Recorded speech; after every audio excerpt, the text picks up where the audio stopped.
কি চড়াইছো মাম্মি হাড়িতে? অনেক বৃষ্টি যাচ্ছে না, এই পরিমাণ বৃষ্টি হচ্ছে। এরা ভাবতেছি বিকালে একটু দুধ ভাজি ভাজি ভুজি খাইতে ইচ্ছে করছে।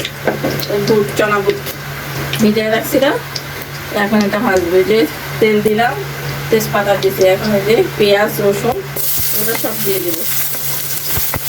কাঁচামরিচ অনেকগুলো বেশি করে ঝাল ঝাল করে দিচ্ছি, তো সবাই ঝাল ঝাল করে।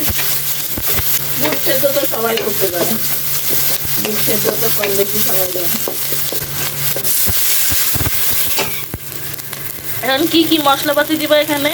সাধারণ হলুদ মরিচ জিরা, ধনিয়া যাদের আছে ধনিয়া দিবে একটু, আমরা তো ধনিয়া খাই না।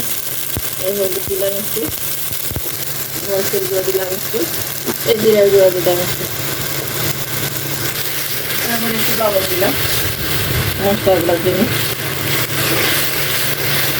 এখন একটা আলু একটু করে দিব, এই যে আলু দিয়ে দিলাম, সেদ্ধ করছি একসাথে, বুটের সাথে সেদ্ধ করছি, এইভাবে গোলা দিলাম। এই যে বুটগুলো সেদ্ধ করে রাখছিলাম, এই যে বুটগুলো দিয়ে দিলাম, দিয়ে দিলাম। বুটের জন্য খেতে ভালোই লাগবে। আর যেহেতু এগুলি গা গরম করে, আজকে যেহেতু প্রচন্ড ঠান্ডা আছে, এটা ঠিক আছে। এটা তো একভাবে রান্না করাই, তাই না মাম্মি? হ্যাঁ, শুধু মশলাপাতি দিয়ে তা একটু ই নেওয়া আর কি।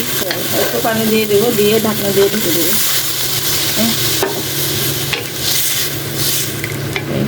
আর একটু সিদ্ধ হবে আর কি, মশলাগুলো যেন একদম গন্ধ না থাকে, ভালো করে ই হবে।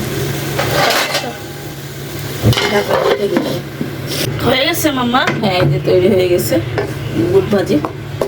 পানি বেশি দিছি যে কেউ বলবে না, কারণ একটু একটু এইটা বুটটা সিদ্ধটা শক্ত শক্ত ছিল, এই জন্য আমি পানি একটু বেশি দিছি। এই যে এখন ঠিক হয়েছে, ঠিক আছে। আর আমি তো বুটটাকে সকালবেলা ভিজাইছিলাম, তাই এখন তো বেশি নেই, এই জন্য এই আমার বুট ভাজি রেডি। এখন এটা সার্ভ করবো, খাবো। তো কেমন লাগলো শর্টকাটে বুট ভাজা? এটা বেশি একটা মশলা দিই নেই, বেশি মশলাটা ভালো না, অল্প মশলা দিছি, এই যে থিকনেসটা এরকম হয়েছে। বেশি মশলা দিয়েও আমি রান্না করতে পারি, কিন্তু আজকে বেশি মশলা দিই নেই। আর এরকম বুট ভাজি যদি, এরকম রেসিপি যদি আপনারা আরও পেতে চান, তাহলে আমাদের ফেসবুক পেজ জুলিয়ানাস ব্লগ এবং আমাদের ইউটিউব চ্যানেল জুলিয়ানাস ব্লগে গিয়ে সাবস্ক্রাইবার এবং ফেসবুক পেজে ফলোয়ার হয়ে যাবেন। প্রচুর পরিমাণে লাইক শেয়ার এবং কমেন্ট করতে কিন্তু ভুলবেন না। তো আজকের মতো এখানেই।